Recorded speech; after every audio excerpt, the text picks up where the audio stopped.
Boa noite, boa noite, boa noite. Como é que vocês estão? Bora para mais um vídeo aqui do canal Timão Boladão, o canal que mais cresce no Brasil. Deixa eu focar aqui na minha carinha, essa cara linda que vos fala. Eu sou o Thiago Bernardes, o anfitrião dessa noite. E, antes de mais nada, quero agradecer aí a repercussão do nosso último vídeo do Cássio, a despedida do cara. Como sempre, alguns dos nossos vídeos eles alcançam, né, e conseguem furar a bolha, mas infelizmente a gente não converte muito daqueles que vêm nos assistir em novos inscritos. Então, encarecidamente, peço humildemente que você considere se inscrever no nosso canal, né, dar essa moral para nós. O canal está crescendo, é o canal que mais cresce no Brasil, pelo menos na minha mente, e a minha mente não me engana nunca. Beleza? Hoje Corinthians e América do Natal, jogo em casa. O primeiro jogo foi 2-1 pro masculino e o segundo jogo 3-1, 2-1 de novo, perdão, pro masculino. Gol do Kaká e do Yudi, nosso querido Yudi Alberto. Do outro lado foi o gol do Whindersson, né? Não é aquele Whindersson corno, mas é outro. Que a gente pode chamar de corno porque meteu um golaço em nós. Então, menção honrosa a ele aí. Mas é isso. Quero agradecer aí a todos que deixaram um comentário no vídeo passado. Aqueles que, né, deixaram seu joinha. Isso ajuda bastante no engajamento, no alcance. É importante aí pro canal que tá começando. Eu sei que o ideal seria fazer pelo menos um vídeo por dia, mas é muito difícil. Eu não gosto de ficar falando de polêmicas vazias, questão de vai de bet, questão de setorista isso, setorista aquilo, porque metade dessas coisas é bode expiatório, né? A informação nunca vem inteira, né, Juca Kfouri? A informação nunca vem inteira, né? Vem pela metade, e aquele papo no final de estou bem embasado, né? Talvez está se protegendo do que, sei lá, pra falar isso, porque já não solta bomba de uma vez. Enfim, temos muitos corintianos aí pela internet com muito mais alcance do que a gente, que mais atrapalham do que ajudam. Isso é fato, você não tem como negar. Vamos falar do jogo de hoje e depois eu dou um palpite, um pitaco ali sobre o que eu comentei no último vídeo, que era sobre o Paulinho e o Fagner. Mas, sem mais delongas, bora pro vídeo. O Corinthians entrou em campo hoje com o seu time titular. Não é o querido, não é o mais esperado, mas esse é o time titular. É o time que o Antônio mais confia, muitas aspas. É um time que vem entregando sim alguns resultados, vem jogando melhor sim, né?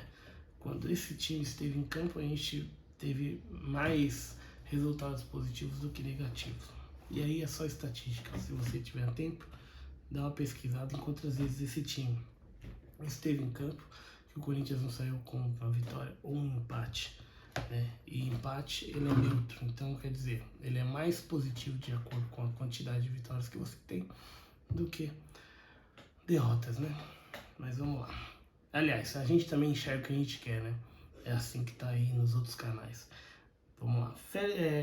Carlos Miguel, Fagner, Félix Torres, Kaká, Hugo, Rodrigo Garro, Ranieri, Breno Bidon, Wesley, Yudi e Homero, né? O famoso 4-3-3 que não sairá de jeito maneira, você queira ou não. Com Garro em campo, com Coronado em campo, continuaremos tendo 4-3-3. E aí você pode espernear, pode reclamar, pode pensar que temos outras opções, mas até agora, por enquanto, eu prefiro acreditar que a única vez que treinou Coronado e Garro e a única vez que entrou em campo não passou confiança nenhuma, e por isso a gente não ouviu nunca de nenhum, né, após aquele único jogo onde tivemos o Garro e o Coronado, a gente não ouviu mais nenhuma vez de nenhum setorista, de nenhuma fonte suprema que o Antônio estava treinando esse time. Então você que fica pedindo, que fica esperando e não sei o que, não adianta, a gente não vai ver isso ainda. Ele ainda não tem confiança, o time não é um time seguro a ponto de ter dois meias de verdade, né? Não um meia aberto pela esquerda, um meia aberto pela direita, que seria o que ele faria, né? Não só ele, todos os técnicos que por lá passaram, continuaria jogando com 4-3-3, com exceção do Cuca. Eu acho que o Cuca teria coragem de jogar diferente disso. Mas, voltando para o jogo, o Corinthians começou o jogo muito bem, em cima. Verdade seja dita, a gente já estava com o placar muito favorável, então não necessitava de sair mostrando o resultado. Outro fator importante que a gente precisa também começar a se atentar: se o time está em reconstrução, é difícil você esperar que esse time se exponha, que esse time tente fazer algo novo, algo fora do normal. Eu acho que é um pouco de ingenuidade da torcida também esperar que o time do dia para a noite apresente o melhor futebol por conta das peças que tem, ou somente porque o treinador precisa mostrar repertório.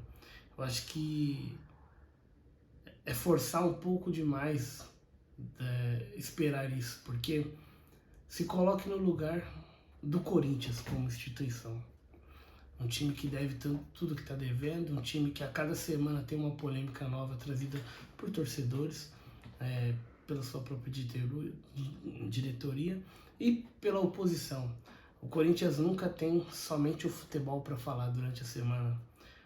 Se você for ver os principais canais de TV fora da internet, você nunca vai ouvir falar no Corinthians somente do futebol.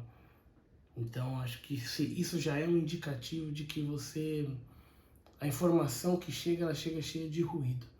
Então a gente não sabe, por exemplo, quem está bem, quem está treinando, quais foram as formações testadas. Isso cada vez menos a gente tem esse tipo de informação. E aí durante o jogo a gente fica esperando um monte de coisa que de fato não vai acontecer. Eu acho que às vezes a gente perde muito tempo debatendo coisas que não vão ser mudadas do dia para a noite num time em reconstrução. Talvez num time já montado, num time já estruturado, num time já equilibrado, coisa que o Corinthians ainda não é. E aí eu acho que é um pouco de imaturidade, sim, de boa parte da torcida. Eu não vou nem falar dos canais, porque os caras vivem de Corinthians, então é diferente. Eles precisam sim do engajamento, eles precisam gerar a pauta que vai ser falada durante a semana inteira, com vitória ou com derrota. E se você desconfia, não concorda com o que eu estou falando, veja os vídeos em alta do Corinthians nas últimas 3-4 semanas e você vai me dar razão. Todo mundo pede a mesma coisa e eu acho que é bem possível todo treinador ser burro e você o espertão, né? Porque você fala que o Garro e o Coronado tem que jogar junto, ou porque você acha que o Pedro Henrique tem que entrar no lugar do Romero, ou porque você acha que o Corinthians precisa jogar no 4-4-2. Isso, na minha opinião, na minha humilde opinião, é uma análise rasa, porque você não dá treino, eu não dou treino, a gente não tem o dia a dia, e isso faz muita diferença sim, né? A gente está jogando hoje cobrindo o Bidon. A gente tem um time que hoje a única unanimidade do time é o Ranieri, sim. E temos mais 9 jogadores para escolher, porque só tem uma unanimidade, tirando o Carlos Miguel também, que seria a segunda unanimidade desse time. A torcida não quer o Gá, não quer o Fagner, a torcida reclama do Hugo, a torcida reclama do Romero, a torcida reclama do Wesley muitas vezes, e aí você vai pro banco e vamos pensar, vamos fazer o exercício. Mateuzinho tá machucado, Léo Maná não é uma opção para substituir, e aí você tem o Pedro Henrique, que ainda está machucado, você tem na esquerda quem para colocar? Coronado? Você quer o Coronado aberto pela esquerda ou pela direita?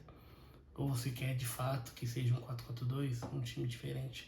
Enfim, faça o exercício de você pensar nas opções que são viáveis do ponto de vista prático e não somente do que você imagina que seria o melhor time jogando, porque isso daí é muito fácil. A gente não tem compromisso com o erro, né? Se a gente errar na nossa cabeça, é só substituir, é assim que a gente pensa. E é assim que você pensa durante o jogo também, quando você vê que o time tá errando 2 passes, você já quer que o time troque pelo menos 2 jogadores no primeiro tempo e entre no segundo já com outro time. Enfim, como eu vinha falando, o Corinthians entrou bem em campo, mas o resultado já estava favorável, então é normal um time não correr atrás do placar já de cara. Mesmo assim, o Corinthians tomou a iniciativa, teve as suas chances de gol. No primeiro tempo, é bem verdade, a gente poderia ter feito pelo menos 2-0. Não soubemos aproveitar algumas oportunidades e outras a gente teve alguns erros individuais, ou a gente pode chamar também de tomadas de decisões equivocadas, né? Que isso é muito comum desse time do Corinthians durante toda essa caminhada aí com o Antônio Oliveira. Já no segundo tempo, o time voltou um pouco mais desligado, né? Também já estava com 1-0 e tal. O América tentou um pouco mais, mas não tentou com tanta força assim. É bem verdade que o gol que saiu foi um gol mais mérito de quem chutou a bola do que uma jogada trabalhada, né? Começou com um lateral, uma bola escorada, mal escorada, né? Na verdade, ele não queria escorar daquela forma, mas o cara acertou um pombo sem asa, sem chances para o Carlos Miguel. Foi uma bola bem forte e é aquela bola que, se tivesse um posicionamento um pouco melhor, é que também é fogo. Se você só analisar o lance pelo gol, você vai ver um monte de erro, mas se você parar para pensar mesmo e lembrar da jogada, foi uma bola despretensiosa sim, não foi uma jogada ensaiada, não foi uma jogada trabalhada, foi uma jogada despretensiosa, e aí a gente tem que dar mérito a quem chutou essa bola, né? Enfim, fato é que um jogo mais difícil, a gente ainda estava com vantagem, né? Por ter ganho fora de casa, um gol de diferença. E aí o Corinthians começou a ter um pouquinho menos de posse de bola, né? O time do América começou a apostar um pouco mais no jogo. Teve 2 lances, um dele impedido, que a bola ficou bem na cara do Carlos Miguel, uma boa chance ali, se o atacante tivesse chegado um pouquinho antes ou fosse um pouquinho mais alto, ele poderia ter dado um pouco de trabalho, mas o lance estava impedido.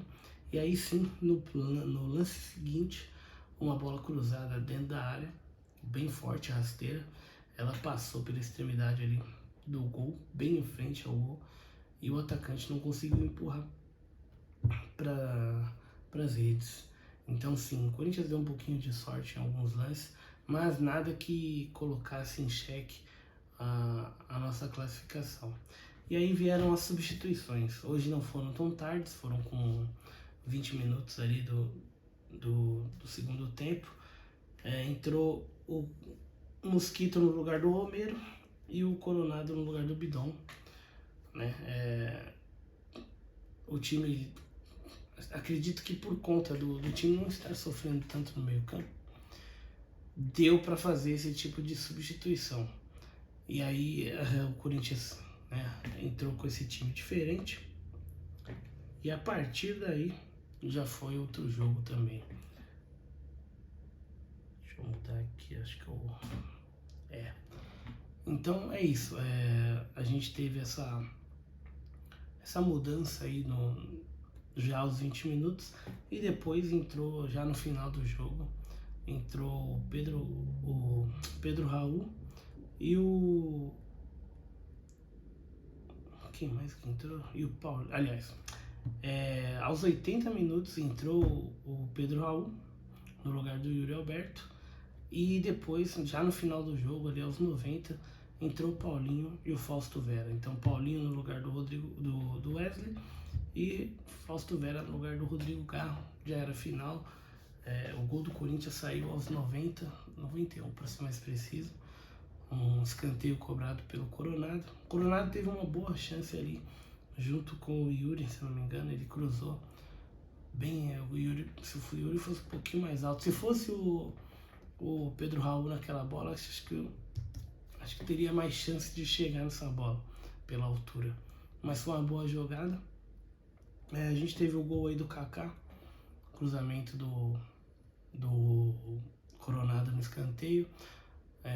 uma bola praticamente perdida, né? A gente teve uma chance, chutou, a bola não, né? O chute do Ranieri, se eu não me engano, bateu na zaga, depois sobrou para um lateral, o Ranieri foi na bola, recuperou a bola com bastante gana e depois cruzou para o meio, desviou no zagueiro e sobrou para o Kaká fazer um chute meio mascado ali que enganou o goleiro. Enfim, 2-1, vitória do Corinthians.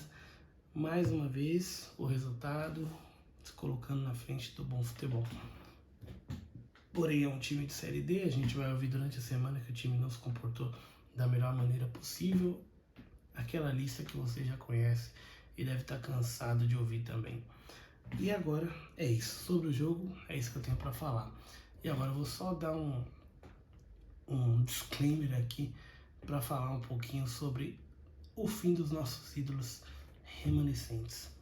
Hoje no Corinthians só temos mais dois, né? Que seria o Fagner e o Paulinho. É chegada a hora. Infelizmente a gente não é o Borussia Dortmund, que consegue manter seus ídolos por bastante tempo, montando time para proteger, né, a história desses seus ídolos. O Corinthians hoje tem um desgaste, não hoje, né, mas os últimos 4 anos tem desgastado todos os seus ídolos. Então é difícil você entender o porquê que as diretorias do Corinthians não pensam, né, a longo prazo, até mesmo para repatriar jogadores que fizeram tanto pelo clube. Eu não vou isentar aqui Paulinho e Fagner. Na verdade, Paulinho menos do que o Fagner.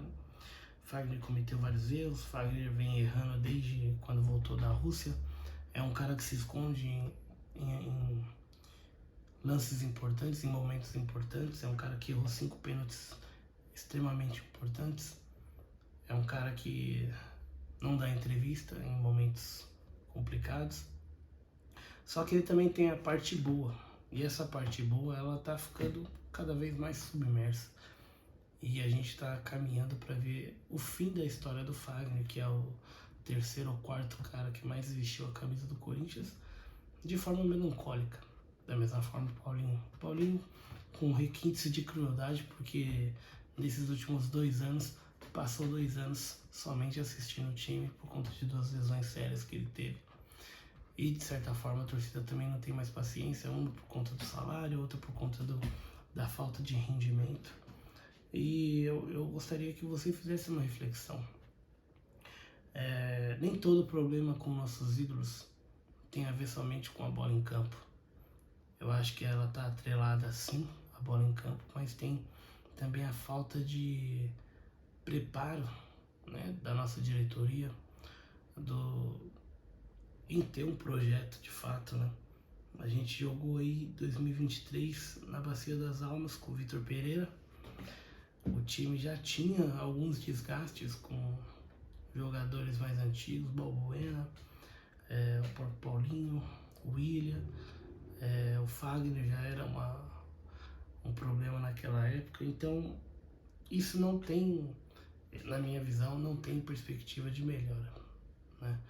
Eu acho que a tendência é sempre piorar. E como eu disse no vídeo anterior, eu acho que a gente não terá durante muito tempo ídolos no time. E os últimos ídolos que a gente tem são esses. E estão terminando aí de forma bem abaixo do esperado as suas carreiras no clube. Então, infelizmente, né, eu não vejo, né, uma melhora para isso. A minha opinião em relação ao Fagner e ao Paulinho, ela é bem diferente da maioria. Não quer dizer que ela seja positiva, ela só é diferente na forma em si. Eu coloco não 100% de culpa neles, eu diminuo muito a culpa deles, eu coloco mais a culpa na diretoria, na montagem dos elencos, deixando, por exemplo, Fábio Santos exposto com maus laterais, com falta de opção, e aí você espera muito de caras que já são mais velhos. E se você for traçar um paralelo de todo mundo que joga acima dos 35 anos na Europa, você vai ver que o time é mais equilibrado em termos de idade, em termos de composição do elenco mesmo. Então esses caras conseguem jogar no máximo do que eles podem entregar, A gente viu aí o Renato Augusto, durante muito tempo a gente só tinha o Renato Augusto de meia e a gente cobrava muito dele e ele não conseguia entregar e a culpa era dele, enfim. Acho que você entendeu o meu ponto. É isso que eu tenho para falar, espero que vocês tenham gostado, deixe seu comentário aí, se possível considere, né, se inscrever, deixa o joinha. Não esquece de ajudar o canal do Timão Boladão, a gente tá conseguindo fazer umas vendinhas, clica aí no link da descrição. Tamo junto, espero que vocês tenham uma ótima noite, né? Timão Boladão é isso. É um canal simples, sem pretensão de mudar de fato o que acontece no clube. Isso aí a gente não... Quando a gente entende que a gente não muda de forma drástica nada, a gente tem a nossa opinião, claro. A torcida tem, a torcida como instituição, ela também tem a dela. Mas a gente não toma as decisões que realmente mudam o rumo do clube. Para isso tem diretoria, para isso tem os velhos conselheiros. E aí, mano, esses caras aí, eles não ouvem a torcida. Enfim, ótima noite para você, ótima semana. O Corinthians venceu, mais que obrigação. Tamo juntasso e vai Corinthians. É nóis.